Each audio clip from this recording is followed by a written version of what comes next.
में 2027 में होने वाले विधानसभा चुनाव से पहले 9 सीटों पर उपचुनाव होने वाले हैं और 9 सीटों पर होने वाले उपचुनाव को लेकर समाजवादी पार्टी के राष्ट्रीय अध्यक्ष अखिलेश यादव ने पूरी तैयारियां भी कर ली हैं। जहां प्रत्याशियों को लेकर यादव चेहरे के रूप में एक बड़ा ऐलान होगा, तो वहीं दूसरी तरफ पीडीए के तहत नेता प्रतिपक्ष का चयन होता हुआ दिखाई देगा। आपको बता दें, अखिलेश यादव ने इस्तीफा करहल विधानसभा सीट से दे दिया है और नेता प्रतिपक्ष के पद से।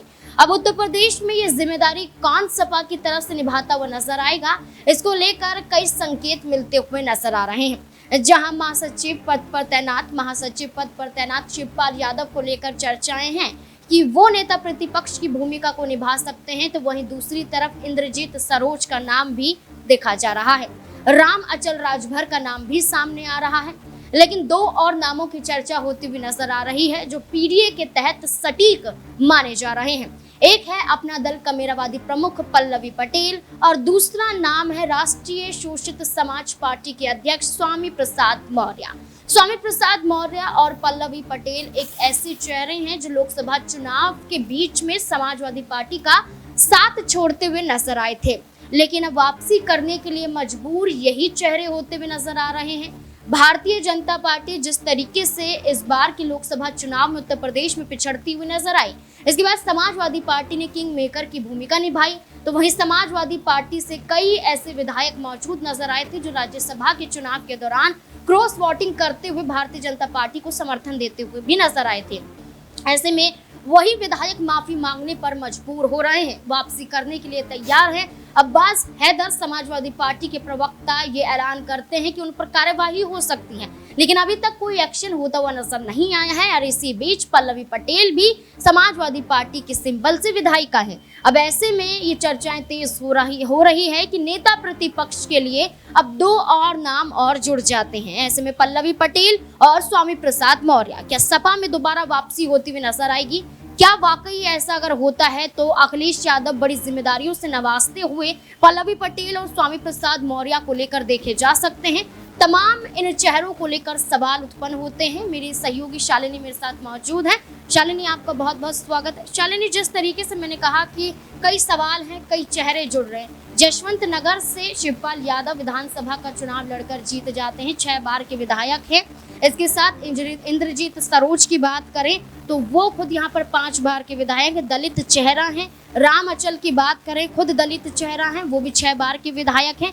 ऐसे में कहा जा रहा है कि अखिलेश यादव पीडीए के तहत यानी कि पिछड़ा दलित अल्पसंख्यक के तहत चेहरे का चयन कर रहे हैं। ऐसे में पल्लवी पटेल खुद अल्पसंख्यक की कैटेगरी में आती हैं, स्वामी प्रसाद मौर्य खुद यहाँ पर पिछड़े वर्ग की कैटेगरी में आते हैं। तो कहीं ना कहीं देखा जाए तो क्या ये 2 चेहरों की वापसी सपा में होती हुई दोबारा से नजर आ सकती है, क्योंकि कार्यवाही नहीं की गई है, लेकिन माफी मांगने की जो तैयारियां हैं या कहें कि जो संकेत मिल रहे हैं वो होते हुए शुरू हो चुके हैं, क्योंकि पल्लवी पटेल खामोश हो गई हैं, स्वामी प्रसाद मौर्य कुछ कहते हुए नजर नहीं आ रहे हैं। तो क्या ऐसे में अखिलेश यादव इन्हें माफ करते हुए नजर आएंगे? सपा में दोबारा वापसी होती हुई इनकी नजर आएगी या फिर नहीं?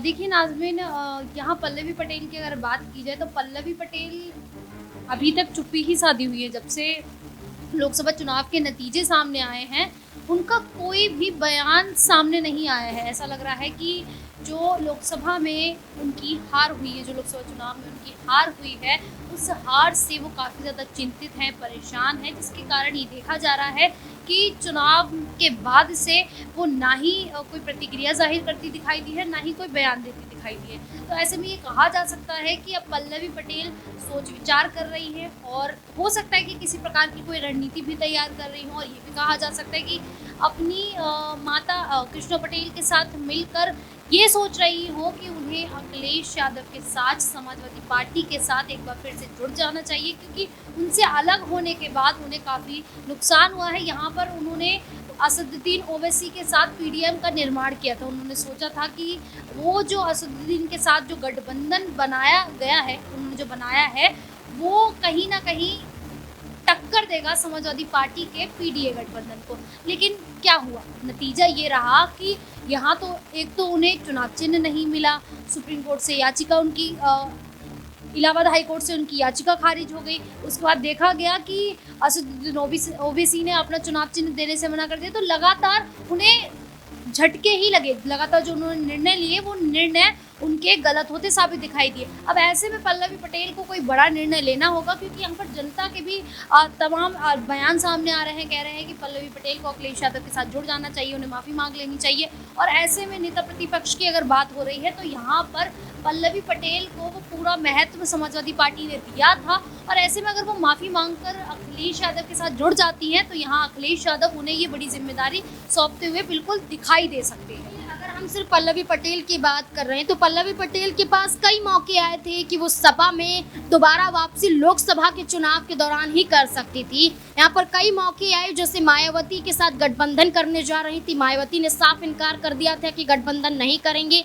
पल्लवी पटेल का जैसे कि यहाँ पर जिक्र किया गया कि असदुद्दीन ओवैसी खुद सिंबल देने से इनकार करते हुए नजर आए। इसके साथ पल्लवी पटेल यहाँ पर जिन प्रत्याशियों को उतारते हुए नजर आए उनके नामांकन खारिज होते हुए नजर आए। खामियों के चलते कई प्रत्याशी पल्लवी पटेल का साथ छोड़ते हुए नजर आए। राजा भैया कहीं ना कहीं देखा जाए उनके समर्थन में आ सकते थे, क्योंकि उनकी बहन अनुप्रिया पटेल के खिलाफ वो लगातार यहाँ पर कदम उठाते हुए सपा के समर्थन में देखे गए। तो कई मौके थे पल्लवी पटेल के पास कि अगर वो जाती तो चुनाव एक सीट पर तो जीत सकती थी, फूलपुर, क्योंकि समाजवादी पार्टी वो सीट देने के लिए तैयार थी।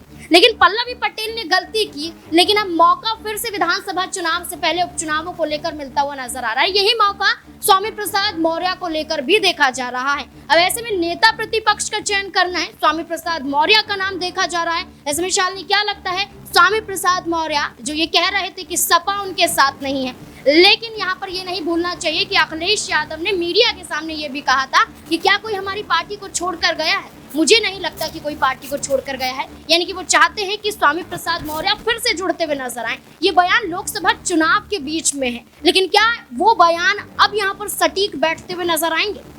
नाज़मीन देखिए, उस समय ये देखा जिस समय लोकसभा चुनाव का प्रचार चल रहा था, नामांकन प्रक्रिया चल रही थी, लिस्ट जारी हो रही थी, उस समय की बात अलग थी, क्योंकि यहाँ समाजवादी पार्टी ने भी नहीं सोचा था कि उत्तर प्रदेश में उनका जो प्रदर्शन होगा वो इतना अच्छा रहेगा। यहाँ तक ये देखा गया कि अखिलेश यादव ज़्यादा से ज़्यादा ये सोचकर बैठे हुए कि उन्हें 10 सीटों पर जीत हासिल हो जाएगी, लेकिन यहाँ बीजेपी को पछाड़ देना और यहाँ 37 सीटों पर जीत हासिल कर लेते हैं। तो उसके बाद बिल्कुल बयानों में बदलाव आएगा। जहाँ उन्हें पहले लग रहा था कि जो अलग हुए हैं उनसे उन्हें नुकसान हो सकता है, अगर स्वामी प्रसाद मौर्य अलग होकर गए हैं, पल्लवी पटेल अलग हुई हैं, तो यहाँ उनको नुकसान हो जाएगा। इस वजह से अखिलेश यादव ने कहा जा सकता है कि उनके खिलाफ कोई बयान नहीं दिया, क्योंकि वो चाह रहे थे कि ये दोनों ही जो चेहरे हैं वो समाजवादी पार्टी में वापस लौट के आए और इससे उन्हें फ़ायदा होता दिखाई देगा। हालांकि अब नतीजा कुछ और है। यहाँ पर 37 सीटों पर जीत हासिल की, उत्तर प्रदेश में सबसे बड़ा चेहरा बन गए हैं, उनकी पार्टी सबसे बड़ा ये पहले नंबर पर आ चुकी है। तो ऐसे में अखिलेश यादव